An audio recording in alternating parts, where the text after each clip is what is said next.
Programang ito ay rated SPG. Striktong patnubay at gabay ng magulang ang kailangan.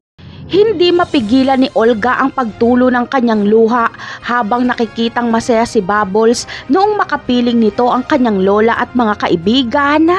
Sabik na sabik siyang mayakap ang kanyang anak.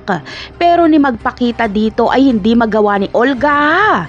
Nagdodoble ingat kasi siya dahil kapag malaman ni Don Julio na nandito sa Pilipinas ang anak niya ay ipapahanap ito at ipapapaslang.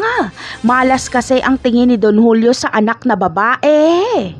At isa pa ay kapag dumating ang puntong mabisto ni Ramon ang sabuatan ni Olga at David ay siguradong sa galit ni Ramon ay pati ang anak ni Olga ay ililigpit nito. Kaya kahit ang dalawang pinagkakatiwalaang tauhan ni Olga na si Diego at Paquito ay walang alam tungkol sa anak ni Olga. Dahil posibleng ito pa ang maging dahilan para matunton ni Ramon si Bubbles kapag magkagipitan na. Sa kabilang banda naman ay babasahin na nga ang hatol kay Tanggol. Mapapawalang sala si Tanggol ngunit hindi ang kanyang mga kaibigan. Kaya kahit malinis na ang pangalan ni Tanggol ay hindi pa rin siya masaya dahil maiiwan sa kulungan ng kanyang mga kaibigan.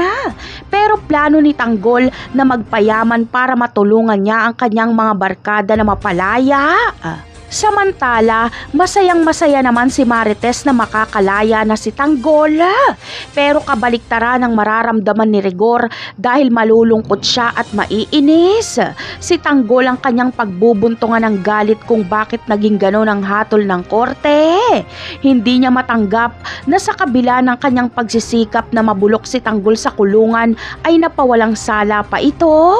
Napakarami pa nating dapat abangan sa mga susunod na episode.